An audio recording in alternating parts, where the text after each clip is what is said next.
Un saludo a las personas que nos están viendo. Nosotros somos de la Universidad Estatal de Milagro, de la carrera Psicología en Línea.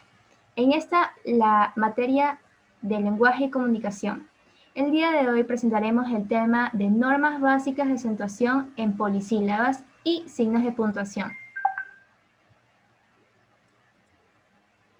Los signos de puntuación son marcas gráficas que permiten al participante organizar un discurso escrito, permitiendo comprender de forma coherente el mensaje de un texto para optimizar la interpretación, comprensión y el análisis del contenido al lector. Ayuda a realizar la debida pausa y entonación. Entre los signos de puntuación tenemos el punto, la coma, los dos puntos, los signos de interrogación, los corchetes, entre otros. El punto es un signo de tamaño muy pequeño de forma circular, que resulta visible por el contraste de color y relieve sobre la superficie. Este se utiliza para señalar pautas largas o cortas, así como también el fin de una oración o párrafo. Este es colocado en lugar determinado y preciso para que no pierda el sentido del texto. También se lo utiliza en abreviaciones colocando detrás de ella, por ejemplo, señor, doctor, profesor, entre otros, o justo delante de las letras voladas. En las siglas no llevan puntos dentro de las letras que componen, excepto si el enunciado del que forma parte está compuesto completamente por mayúsculas. Por ejemplo, ONU.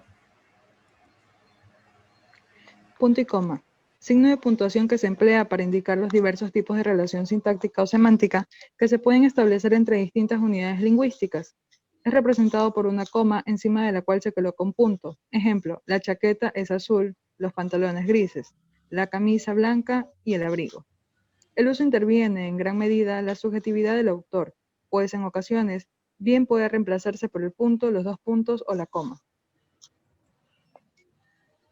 Punto seguido. Es el que se separa dos enunciados diferentes dentro de un mismo párrafo. Esto es lo que ocurre al escribir cuando cerramos un enunciado con punto y a continuación en el mismo párrafo empezamos otro. ¿Cuándo se usa? Se usa cuando se desean separar enunciados que forman parte de un mismo párrafo. Este punto no marca pues el final del párrafo, sino que solamente distingue entre sus oraciones. Los dos puntos. Este signo de puntuación se usa para captar la atención del lector o para indicar una pausa enfática sobre lo que se dirá a continuación. Antes de una enumeración o después de una enumeración, antes de una cita textual, luego del saludo o una carta o documento. Ejemplo, luminosos, amplios, modernos y cómodos. Así debe de ser el departamento que compremos. Como dijo Aristóteles, el hombre es un animal político. Querido amigo, te escribo para contarte que el próximo mes estaré de visita. El corchete. Signo ortográfico que se utiliza para incorporar información aclaratoria o complementaria dentro de un enunciado que va entre el corchete. Es preciso introducir alguna precisión o nota aclaratoria. Su principal uso es el poder distinguir entre el texto original a una observación en la que indica el editor. Ejemplo, la capa terrestre de la Tierra tiene 70% de agua, de la cual casi el 97% es agua salada. La nota aclaratoria es la que está entre los corchetes. Signos de interrogación son aquellos que buscan presentar una pregunta o duda ante un problema o tema en específico, bien sea en el lenguaje escrito o verbal. Son importantes porque cumplen la función de otorgar a la oración un carácter especial, no aseverativa, ya que quien escribe el enunciado con signos interrogativos no está afirmando o negando nada, sino que está formulando una pregunta. Los signos de interrogación sirven para representar gráficamente la entonación interrogativa o exclamativa de una frase. Ejemplo, ¿cómo estás? ¿Qué hora es? ¿Cuánto te costó? Signos de interrogación. Se usan para dar sentido a las oraciones, párrafos, estrofas y textos en general. Uno de los signos de mayor valor en la ortografía es el uso de interrogación, que consta con un signo de apertura y otro de cierre, que deben colocarse obligatoriamente y respectivamente al comienzo y al final de una frase interrogativa. Es decir, son signos dobles. Los paréntesis son signos de puntuación que dan una información extra. Se lo utilizan para añadir comentarios o aclaraciones dentro de un texto, intercalar algún dato o precisión, para evitar introducir una opción en el texto, sea plural o singular. Ejemplo, la abuela Grace está feliz por la apertura de su academia. Entre paréntesis tenemos, en su juventud fue una brillante bailarina, como un comentario extra. Otro ejemplo, Don Quijote de la Mancha, entre paréntesis tenemos el autor, que es Miguel Cervantes de Saavedra.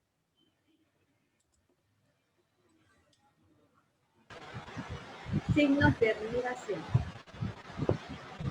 Son aquellos que se usan para indicar una sorpresa o un asombro, como su nombre lo dice, mostrar algo para admirar, para darle énfasis a lo que se escribe. Por ejemplo, socorro, llamen a la policía.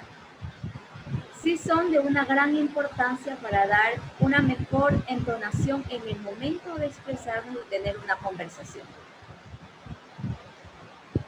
Fueron creados para contar enunciados, para poder expresar sentimientos de admiración o encandilamiento, como su nombre lo dice, exclamación, lo que significa una fuerte emoción para destacar o enfatizar algo. Palabras agudas. Son las que llevan el acento en la última sílaba. Hay que entender que el acento es específico fónico, es decir, es la sílaba que contiene mayor relieve con que se pronuncia. En caso de la N y la S, se marca una tilde si está preside de una vocal, mientras que en caso de las vocales que se marcarán una tilde si están presididas de una consonante. Ejemplo, palabras agudas sin tilde, entender, arancel, mural. Palabras agudas terminadas en vocal, café, ají, papá. Palabras agudas terminadas en es, además, adiós, jamás. Palabras agudas terminadas en en, acordeón. También es cierto, no se acentúan, excepciones, no se acentúan los monosílabos salvo casos excepcionales de tilde y acto. Ejemplo, mi tilde. No se acentúan ortográficamente las palabras agudas que terminan en un grupo de dos o más consonantes. Ejemplo, confort, compose, etc.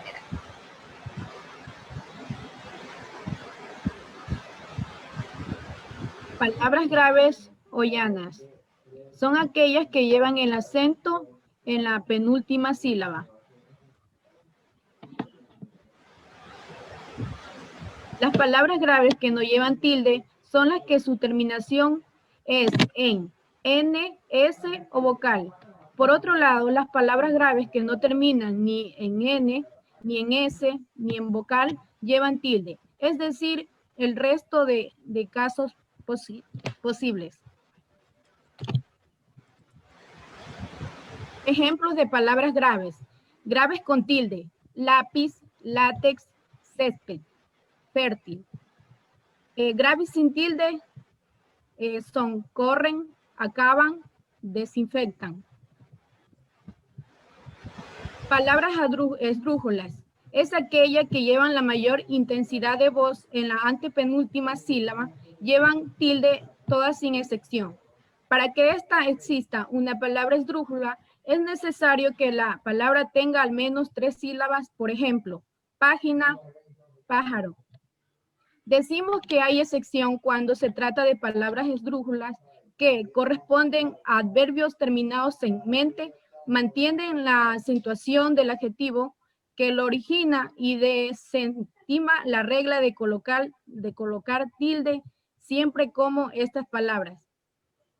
Felizmente, velozmente, cabalmente, enteramente. Palabras esdrújulas cuya sílaba tónica, es decir, la que se pronuncia con más énfasis en la antepenúltima. Este tipo de palabras siempre llevan tilde, como por decir estas palabras: Ejemplo, teléfono, célula. También puede contener diptongo si existen dos vocales continuas en la misma sílaba. Ejemplo, murciélago. Si es que existe ya dentro de una sílaba, es cuando existen dos vocales contiguas, pero en distintas sílabas. Ejemplo, caótico, coágulo, océano, teórico. Palabras sobre esdrújulas. Son aquellas en que el acento se encuentra en la sílaba anterior a la antepenúltima, es decir, que sería la cuarta, empezando desde el final. Por ejemplo, débilmente, repítemelo. Si la raíz es un adjetivo, lo que se agrega es el sufijo, mente, transformándose así en un adverbio de modo. Por ejemplo, frenéticamente. Si la raíz es un verbo imperativo, se agregan sufijos pronominales formándose de esa manera términos enclíticos. Por ejemplo, quédatelo. Cuando se acentúan las palabras sobre esdrújulas. Igual en el caso de las palabras esdrújulas, la normativa de la lengua afirma que todas las palabras sobre esdrújulas deben tener acento ortográfico.